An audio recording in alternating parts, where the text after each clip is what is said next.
사랑이 여러분에게 늘 충만하시기 바라겠습니다. 아멘. 코로나가 있음에도 불구하고 올 한 해도 이제 마지막을 향해 달려가고 있습니다. 며칠 남지 않았어요. 마무리해야 될 때입니다. 여러분 올 한 해 여러분은 어떻게 마무리를 하고 계시나요? 잘 마무리할 수 있는 여러분 되시길 바라겠습니다. 올 한 해를 마무리하면서 한번 쭉 돌아보는 거죠. 올 한 해를 쭉 돌아보면서 참 여러 가지 일들이 있었죠. 그 중에서도 참 귀한 은혜가 있어서 한 가지 나누고 갈까 생각을 합니다. 올해 전혀 생각지 않았던 잊어버리고 있었던 사람을 만나게 됐어요. 어떻게 연락이 돼가지고 저희 집도 찾아오고 그리고 만났는데요.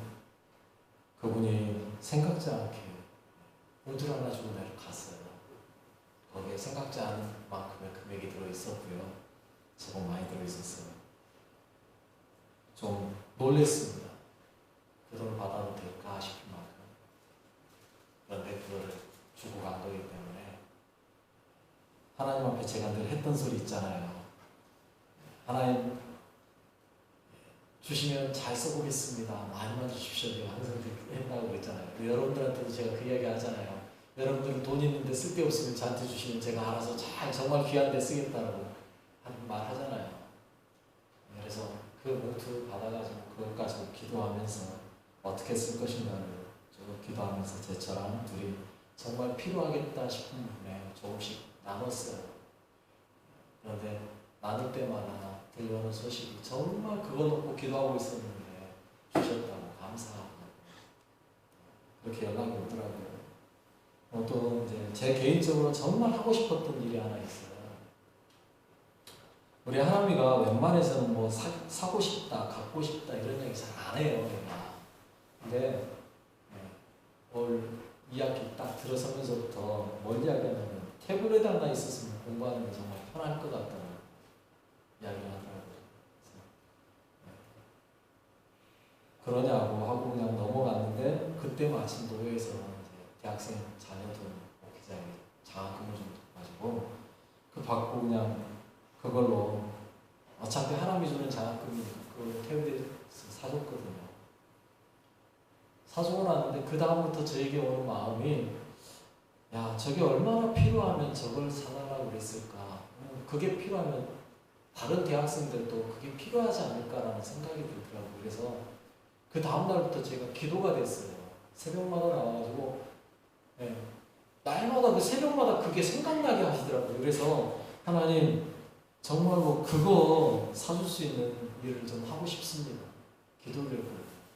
그런데 그 돈이 들어와서 제가 많이는 모를 때도 2명은 좀 사줬으면 좋겠다라고 이야기해서 그거를 이번에 대학 들어간 아이들 목회자 자녀 2명에게 선물로 사주기로 하고 돈을 줬어요. 근데 그렇게 하고 나니까요.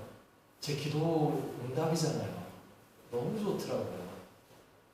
혹시 여러분 중에 이 생각에 동의하시는 분 계신다면 돈을 좀 주시면 제가 얼마든지 생기도록 그렇게 할게요. 주고 싶은 사람 너무 많거든요. 그런데 제 한계가 2명밖에 안 돼서 둘밖에 못 줬거든요. 여러분 올 한 해 하나님이 저의 기도를 들으신 하나님을 경험한다는 게 얼마나 감사한지 또 그 기도에 아울러서 또 귀하게 공부하는 손길이 있었다는 거, 또 기쁘게 섬길 수 있는 사람들도 있었다는 거 너무 감사하더라고요. 올 한 해 하나님께서 우리에게 주신 은혜가 크다라는 거죠. 나에게 주신 은혜가 크더라는 거죠. 여러분들에게도 각자 조그맣게라도 그런 간증할 수 있는 간증거리들이 있을 거라고 생각을 합니다.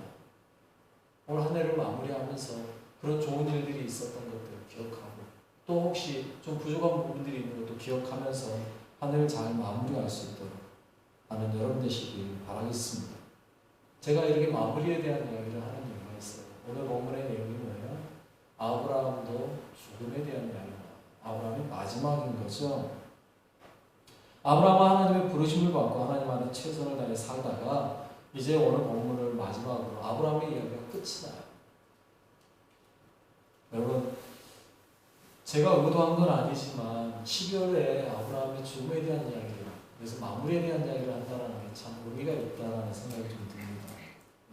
우리가 살면서요, 하나님의 뜻에 합당하게 사는 것도 필요하죠. 그런데 늘 그렇게만 사느냐면 그건 아니거든요. 아브라함의 삶도 마찬가지예요. 그도 늘 하나님을 기쁘게만 하고 살았느냐? 아닐 수 있어요. 아니에요. 그도 잘못한 일들도 많고요. 그럼에도 불구하고 그가 믿음의 조상이라 불릴 수 있었던 이유는 뭘까라고 나에게 묻는다면 어떤 상황에서 그는 하나님을 떠나지 않았다. 하나님을 신뢰했다는 거죠. 여러분, 우리에게 있어서 중요한 건 바로 그겁니다. 하나님이 어떻게 사람이 죄 짓지 않고 살 수 있겠습니까? 누구나 다 사람은 죄를 짓습니다. 그런데 그 죄를 짓는 가운데에서도 하나님을 신뢰하고 하나님 앞에 자신의 죄를 회개하고 돌이킬 수 있느냐, 이게 중요한 거죠. 내가 죄를 지었다가 중요한 게 아니고요, 그 죄를 하나님 앞에 들고 나와 하나님 제가 잘못했습니다 라고 말할 수 있다는 것, 이게 중요한 거예요. 그리고 하나님이 그럼에도 불구하고 나를 사랑하신다고 믿는 그 믿음이죠. 여러분, 아브라함은 그런 믿음을 가지고 있었던 거예요. 그렇기 때문에 하나님이 그를 끝까지 지켜주셨고 믿음의 조상이라는 말을 들을 수 있게 된 거예요. 우리나라에 가장 큰 화제가 되고 있는 이야기 중에 하나가 뭐예요? 지금요. 조두순이라는 사람. 이름 다 한 번씩은 들어보셨을 것 같아요. 아동 성범죄를 저질렀고요. 옥에 갇혔다가 엊그제 추록했습니다. 나왔어요. 그 사람이 나오면 그가 과연 어떨 것인가에 대한 사람들의 관심이 너무 집중됐고요. 그로 인해서 그가 추록된 날, 옥에서 나오게 되는 날, 그 앞에 한 1000명 모였었다 그러네요. 그만큼 지금 우리나라에 뜨거운 이슈인데, 저도 조금 우려가 되면서 한편으로 기도가 되는 게, 하나님 그가 그래도 이제는 좀 바른 삶을 살 수 있게 인도해 주시라고 기도를 합니다. 지켜봐야 될 일이죠. 정말 개과천선해서 나왔는지 아니면 또 다른 문제를 일으킬지 봐야 알겠습니다. 여러분, 중요한 건 죄를 짓는 게 아니고요, 그 이후에 어떻게 하느냐가 중요하거든요.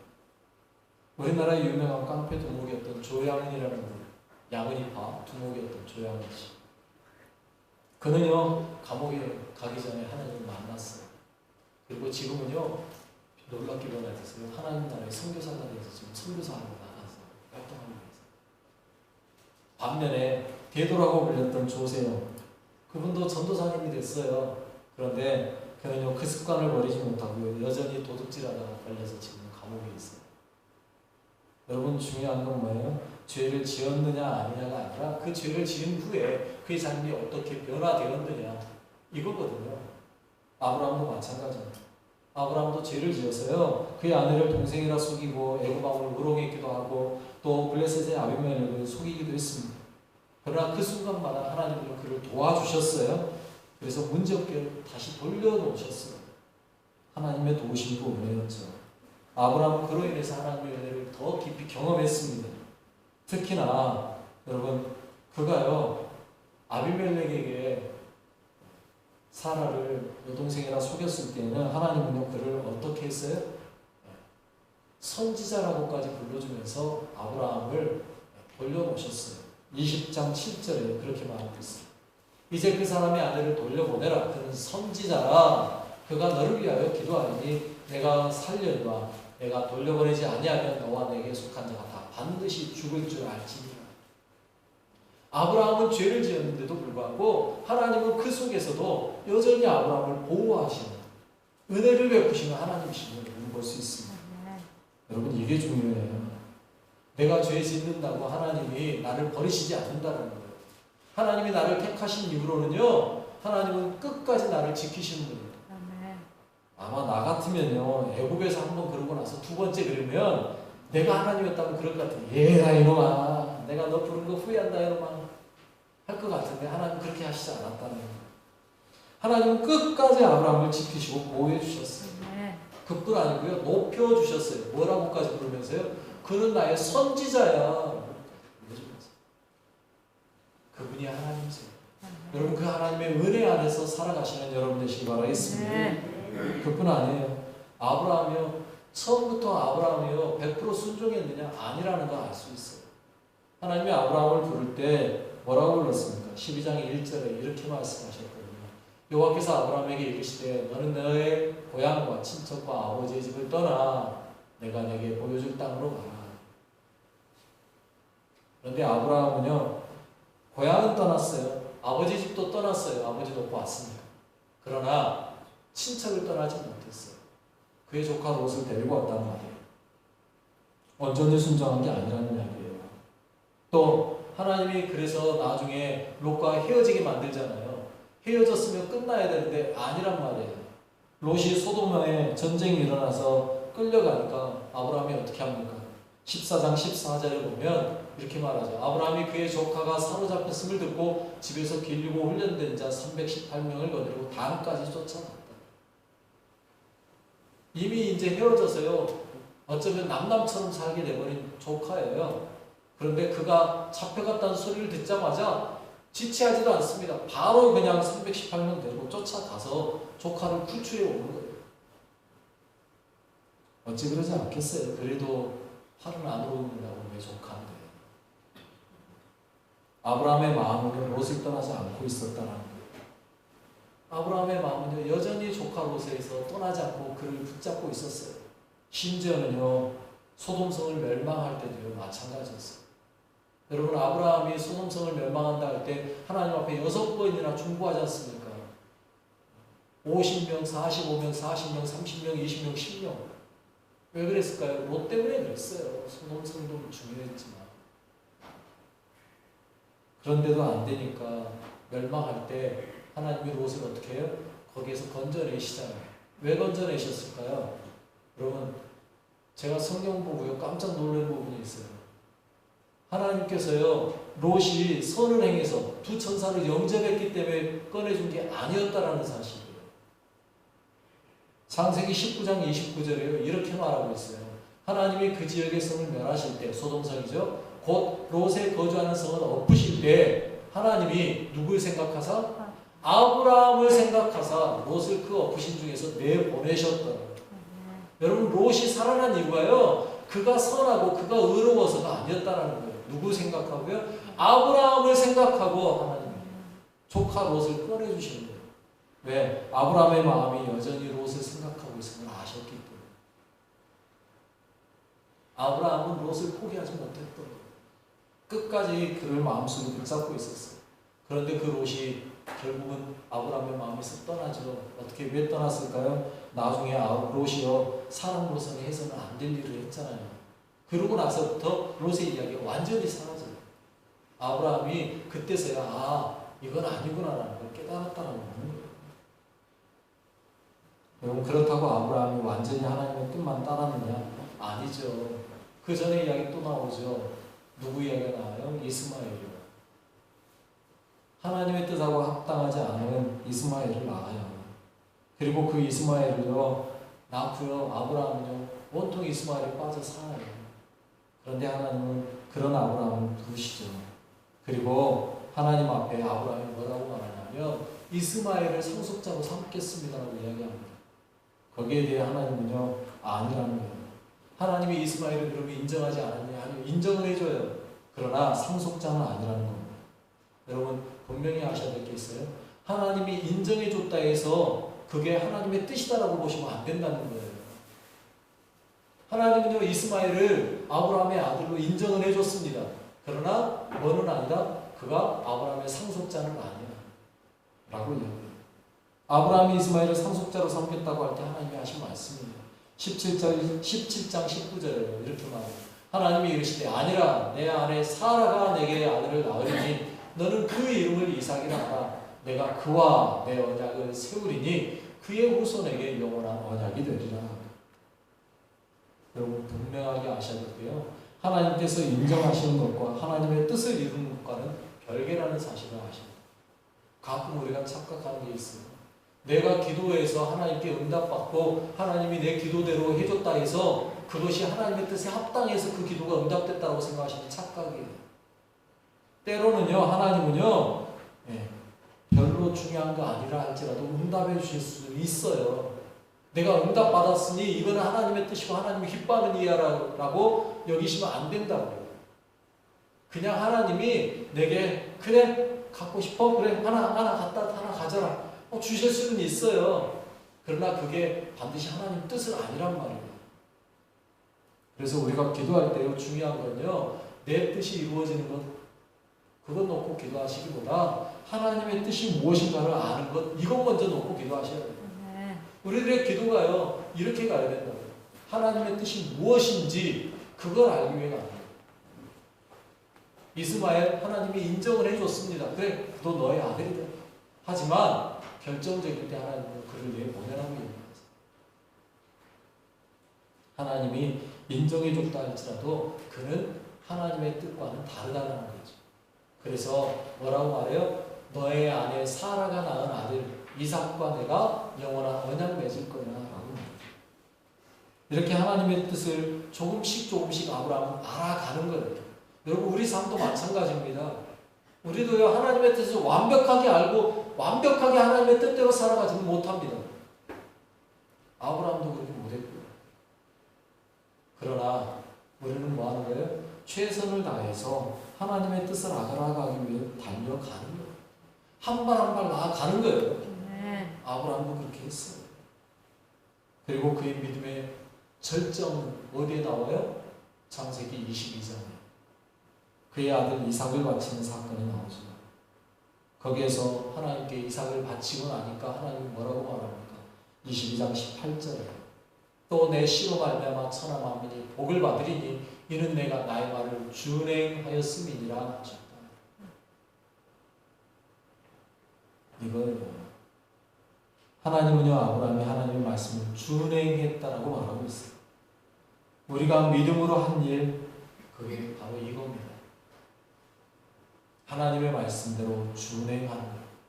이걸 바꿔 말하면 뭐예요? 순종입니다. 순종만이 우리의 믿음을 보여주는 가장 아름다운 모습이고요. 순종만이 우리의 신앙을 나타내는 기준이 되는 거예요. 여러분 믿음의 다른 말은요 순종입니다. 내가 얼마나 하나님 앞에 순종하느냐에 따라서 하나님은 내 믿음을 인정해 주는 거예요. 아브라함이요 이삭을 바치는 순종의 자리에 갈 때까지요 얼마나 많은 시간이 걸렸어요. 여러분 제가 말씀드린 대로 이삭이 30세 정도였거든요. 아브라함이 130세예요. 75세에 부름받아서요 130세 65년 만에 그는 완벽하게 순종할 수 있게 됐어요. 많은 시간이 걸렸습니다. 그런데 그렇게 완벽하게 순종하고 나서도 시간이 흐른 다음에 하나님이 그에게 복 주시는 24장 1절에 이렇게 말합니다. 아브라함이 나이가 많아 늙었고 여호와께서 그에게 범사에 복을 주셨다. 물론 여기서 말하는 복의 의미와 우리가 말하는 복의 의미는 다릅니다. 또 아브라함이 그럼 그전에는 복 받지 않았습니까? 아니요. 복 받고도 왔어요. 하나님이 그와 함께 하시는 복이 가장 큰 복이니까. 그런데 결정적으로 하나님이 복 주셨다는 말을 오늘 본문 24장 1절에 처음으로 기록되어 있다. 그리고 드디어 오늘 본문에서 이제 아브라함이 마지막 그가 죽음에 대한 이야기가 오늘 본문에 나오죠. 그런데요, 여러분 오늘 이 마지막 본문을 보면서 우리의 머리로는 이해가 안 되는 이야기가 좀 있죠. 어떤 이야기요? 후처를 얻었다는 1절에 그렇게 말하고 있어요. 아브라함이 후처를 맞이하였으니 그의 이름은 거두라라. 사라가 죽고 난 지 얼마 안 됐는지 아니면 시간이 좀 지났는지 모르겠어요. 그런데 후처를 얻었다. 그리고 후처하고 첩하고는 다릅니다. 의미가. 후처와 첩은 달라요. 하갈하고 다르다는 이야기입니다. 하나님께서 아브라함에게 주신 복의 일부분이 바로 이 거두라라는 사실을 아십니다. 왠지 아십니까? 여러분 구약시대에는요 자녀가 많이 낳는 게 복이에요. 근데 아브라함은 자녀를 몇 명 낳았어요? 하나예요. 이삭. 이스마엘은 아들로 인정하지 않습니다. 왜냐하면 그는 첩에게서 낳은 아들이니까. 그런데 그 이후로 후처를 얻고 나서 6명의 아들을 더 낳아요. 이게 복이라는 거예요. 하나님이 아브라함에게 주신 복 중에 하나가 그거예요. 특히나요, 여러분 이 후처의 이름이 뭐라고요? 그두라. 무슨 뜻일까라고 제가 갑자기 궁금해져서 봤더니요, 향기라는 뜻이에요. 여러분 하나님께서요 그에게 마지막 믿음의 향기를 더해주신 거예요. 믿음의 향기를 더해주신 거예요. 그리고 그 후처를 통하여서 낳은 자녀들은 어떻게 해요? 아브라함도 다 알아요. 이제는 그 자녀들은 하나님하고는 별로 관계없는 아이들이라는 걸 알기 때문에 어떻게 합니까? 그 6명의 아이들이에요, 다 재산 물려주고 가나안이 아닌 다른 곳으로 가 살도록 다 미리 내보내버리잖아요. 아브라함. 왜? 이삭만이 하나님의 약속된 자녀임을 알고 있기 때문에. 그래서 이삭만 남겨놓고 나머지는 다 내보내요. 앞에서 말한 대로 하나님이 인정해 주는 것과 상속자로 세워주는 것은 다르기 때문에. 그래서 6절에 보면 그렇게 말하고 있잖아요. 자기 서자들에게도 재산을 주어 자기 생전에 그들로 하여금 자기 아들 이삭을 떠나 동방으로 동쪽 땅으로 가게 하였다. 미리 다 내보내는 거예요. 하나님의 약속과 관계되어 있는 이삭만 남겨. 여러분 아브라함은 그렇게 복을 받아 누리고요, 175세에 자기의 조상들의 길을 따라갑니다. 아브라함도 죽었다라는 거예요. 여러분 누구나 사람은 태어나는 순간 죽음을 맞습니다. 죽지 않는 사람은 없어요. 그래서 제가 감히 말씀드린 거, 사람은 죽기 위해 태어났다는 말이에요. 사람은 죽기 위해 태어났어요. 그런데 어떻게 죽느냐라는 게 중요하죠. 마지막이라는 거. 우리의 마지막을 어떻게 맞이할 것이냐. 여러분 우리라고 마지막이 없겠습니까? 우리의 인생도 마지막이 있습니다. 그 마지막을 어떻게 맞이할 것인가를 잘 준비하셔야 돼요. 준비되지 않고 맞이하는 인생만큼 힘든 게 없어요. 여러분 우리의 인생의 마지막만 이야기하지 마시고요, 기왕에 말한 김에 올 2020년의 마지막을 좀 이야기합시다. 가까이 있는 이야기. 2020년 마무리 어떻게 하실 거냐고. 여러분 2020년도 그냥 그렇게 보냈다 하실 겁니까? 아니면 그래도 의미 있는 한 해였다라고 말하실 겁니까? 에이 2020년은 코로나 때문에 아무것도 못하고 망했어 이러실 겁니까? 하나님 앞에요 망한 시간은 없어요. 하나님 앞에서 모든 시간이 결산해야 될 시간입니다. 어떤 결산하실 겁니까? 하나님 앞에 나는 뭐를 했다라고, 올 2020년에는 하나님을 위해서 나는 이거는 했습니다라고 말할, 자신 있게 말할 수 있는 게 뭐가 있으십니까? 아직 그게 없다라면 지금부터 만드십니다. 지금부터 하시면 돼요. 그때 좀 더 잘할 걸 후회하지 마시고 지금 하시면 돼요. 할 수 있을 때, 힘이 있을 때.